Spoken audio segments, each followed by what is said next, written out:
In this episode, I visit with Mario Chilin from EP Wealth Advisors. Hello, everyone. This is Tom Fox back with another episode, and I'm thrilled today to have with me Mario Chilin.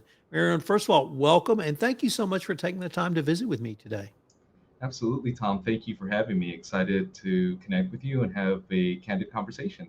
Mario, could you tell us a little bit about your academic and professional background? Absolutely. Let me start with academic. I obtained my bachelor's degree from California State University, Dominguez Hills, major in political science and minor in business. After completing my undergraduate degree, I pursued, and we'll get to this in a second, but I pursued my paralegal certificate. So I did it at a local community college, an ABA approved paralegal certificate program at Cerritos College here in Southern California, just east of downtown Los Angeles. The pursuit and the reason, the basis for that is I wanted at the time, my desire was to go to law school and to be a prosecutor specifically. After which, the timing wasn't right. So I decided, you know what, instead of sitting on the couch and waiting, and I had sat for the LSAT, but unfortunately, because of a number of factors on a personal matter, I delayed my start of law school. I decided to pursue a master's degree and I pursued it in public administration. So I've obtained my master's in public administration from Pennsylvania State or Penn State University's World Campus or their online university. In all that, in between all that, I obtained three designations, all within the compliance or in the compliance field. I was really intrigued by your move literally across country to go to Penn State. Did you want to move across country and just explore the East Coast? Did you pick Penn State? Was it their program that intrigued you the most? How and why Penn State? Interestingly enough, the program was what intrigued me, and the fact that I didn't move. So because they had an online program, so the Master's of Public Administration appealed to me in general, the program that they offered, and the fact that they offered it online, which allowed me to continue to maintain my employment and working full time while going to school online was, I think, the best of both worlds and allowed me again to continue to perfect my craft and continue to grow within my career while also pursuing this master's degree. Penn State's program specifically appealed to me more than the location. Furthermore, the ability to just stay home and be able to be with family, not have to relocate, was yet another factor that appealed to me. I have to admit, I did not know Penn State had that capability, but that's just stunning to have a degree, that degree from that university as prestigious and really as well known as it is online. Wow. Now let's move to your professional career because I'm even more intrigued now that I know a little bit about your academic career to have you walk through how you got to your current role. Absolutely, Tom. And I often, when I speak or when I'm mentoring, I talk a little bit about a compliance professional's career process and how that developed. I don't think anyone in our profession effectively went into grade school career fairs and said, I want to be a compliance officer or I want to be a chief compliance officer. In reality, I think it's something that we stumble upon, and that is the quintessential or the best way to describe how I came into this career. So I started my career at Bank of Tokyo Mitsubishi UFJ in the financial industry, part of the Mitsubishi UFJ Financial Group. And initially, I started in an operations role, in the treasury operations role. And soon enough, after being hired, and this was in 2008, so I came in at the most interesting time. If you wanted a crash course in what getting into the financial industry and dealing with everything that could ever go wrong, 2008 was a great start to my career. I received a course in a matter of months of the realities of financial turmoil, regulatory change, scandals in relation to Bernie Madoff and Ponzi schemes and things of that nature. So it was really an interesting time to come into the profession. Soon after joining Bank of Tokyo Mitsubishi, I was introduced to the regulatory side. And again, this is something that I was aware of, but didn't really know much about outside of everything's regulated. There's regulations that govern every industry, but didn't really understand the inner workings of in an organization or how that's applied by different institutions and different professions. It immediately appealed to me. So I started working alongside the business line compliance officer, and that's how effectively I stumbled upon compliance in the regulatory world. I did that and worked for Bank of Tokyo Mitsubishi for 4.5 years. And then I transferred to Bank of Tokyo Mitsubishi's, at the time, owned subsidiary in Union Bank. And I was there with them for a year before I came here to EP Wealth Advisors. And I've been with EP Wealth Advisors for going on 12 years. Wow. And you're right when you introduce the answer to this question. One of the things I've enjoyed the most is hearing people's journeys to the chair. And you're right, no one starts out wanting to be a chief compliance officer, although maybe with this series we can help change that. But the kind of twists and turns and different aspects, because I was even intrigued with your paralegal certificate and how that played a role in helping you understand the requirements of a chief compliance officer. Let me turn to you sitting in the chair now and maybe ask you to explore two or three of the top challenges you've either faced or really are currently facing in your current role. No, absolutely, Tom. We can have an intriguing conversation about how many of us get into the position that we're in. If you don't mind segueing, and I'll answer your question shortly. I think one of the things that I tell everyone is that I stumbled upon the legal professions because, again, at the time, I wanted to be an attorney. So I stumbled upon the legal profession's close cousin, and I fell in love with the profession. So for those that don't know about the compliance profession, it's intriguing, it's exciting. It's completely the opposite of what everyone kind of stereotypes or kind of the generalizations that come with it.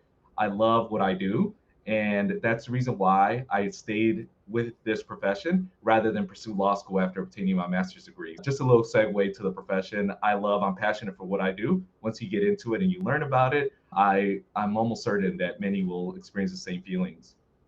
In relation to answering your question about my challenges or the challenges that I see, I think that one of the biggest challenges that we face and encounter currently, one is, I think, an absence of resources given the aggressive regulatory and rulemaking position of the current commission or the commissioner and the SEC at the current moment. That's specific to what I do in as a chief compliance officer of a registered investment advisory firm. I think that's number one because there currently Commissioner Gensler is in a very aggressive rule-making initiative, and the commission as a whole. There's limited resources for individuals in departments like compliance departments. So making the most out of those resources while meeting and surpassing the objectives and the expectations of the commission, I think is one of the challenges that we face on a day-to-day basis. I think the second challenge that I think that, and this applies across all industries, is cybersecurity. Specifically, a firm like mine, EP Wealth Advisors, we've grown exponentially during my tenure here. I started when we had a billion in assets under management. We now have over 20 billion in assets under management, expanded over multiple states. So we've become a target for cybersecurity and cyber intrusion attempts. I think that's not specific to any one industry, but cybersecurity is going to be, I think, the risk that all industries across the board will continue to face and have challenges as time progresses. It's a lucrative industry, and there's too many people, and there's so many sophisticated strategies that are developed and still to be developed by these hackers that effectively that creates challenges for many of us in this chair. And then you mentioned regulatory, the strength of regulatory enforcement. Could I maybe expand that to the sort of dynamic regulatory environment where I don't want to say it's changing daily, like in some areas, but it is certainly dynamic. And particularly under the Biden administration, we've seen new regulations come out and implementing those within your organization. Would that be a part of the regulatory framework issues you deal with? Absolutely. You talk about it in the most granular level, change management in general. As we look at implementing these changes, the subsequent impact that has on the business, on effectively the controls that need to be put in place, the supervision and audits of those controls to verify that they're enforceable and applicable as intended. Those are the issues that I think we have to encounter. And the dynamic nature of it is effectively, it seems like there's an ongoing change. So the only constant within the industry currently is change, which again makes it exciting. It's challenging. And for me, at least, I try to mentor and talk to both my team and individuals that I mentor outside of my organization. You have to embrace that challenge because unfortunately, otherwise, you're destined for failure. So embrace that challenge, take it on. And again, don't get too comfortable because the only thing that's going to change or the only thing that's going to be constant or the only thing that's going to be consistent in relation to your position is the evolution, the change, and that ever changing cycle that will never end. It's perpetual. That seems like a great segue to our final question, which is 2030 down the road. Where do you see the CCO chair in your industry? Where do you see maybe technological tools that could assist you? Where do you see things as granular as mentorship? What do you see down the road? No, absolutely, Tom. So what I envision is the role of the CCO across financial institutions in the financial industry, but specifically in the investment management world, it will continue to be a growing role with exceeding expectations. One of the things that's constant, or one of the things that you constantly hear about, is CCO liability, specifically as it relates to the investment management world. So the need for qualified, knowledgeable individuals in this chair with the authority to sit and have direct of communication to the board or to the executive management will be to the success of any institution or any firm that's operating in this space. What I see in the next couple of years is effectively CCO will have, it would be more and more prevalent, and you'll be able to see boards that consist of CCO having a chair at that board or at the highest level of executive management. Because again, I hate to sound cliche, but compliance equates to good business and success, in my opinion. So I envision that this role will continue to be elevated, and there will be a need for more and more professionals within our industry. As it relates to that, kind of coinciding with mentorship, there has to be an openness by those of us that are sitting in this chair, to mentor and continue to allow the profession to grow. And through that, an ability for us to mentor and to teach and to pass on knowledge to the extent that it's receptive by others who want to join, who want to be part of this amazing group of individuals who make up the compliance community. So I think it's incumbent on each and every one of us to take it upon ourselves to pay it forward. Someone had to mentor us and help us. One thing that I take to the heart, and I think that's something that I want to make sure, someone took me under their wing. My mentor took me under, multiple mentors took me under their wing. And as a result, I want to pay it forward. I would not be here if it wasn't for those individuals who mentored me. And I also think that mentorship is a critical opportunity for us to generate excitement of the new generation or new folks to be introduced to this compliance profession. Mario, unfortunately, we are near the end of our time for this episode, but I was wondering if our listeners wanted any more information, what would be the best place for them to go? Absolutely, Tom. If you want to reach out to me and want to contact me, you access me or access my LinkedIn page and profile under Mario Chilin, or you could visit my company, my firm's website, epwealth.com. Thank you for having me, Tom. It's been great, and I greatly appreciate you taking the time to visit with me. Absolutely, anytime. Thank you, Tom.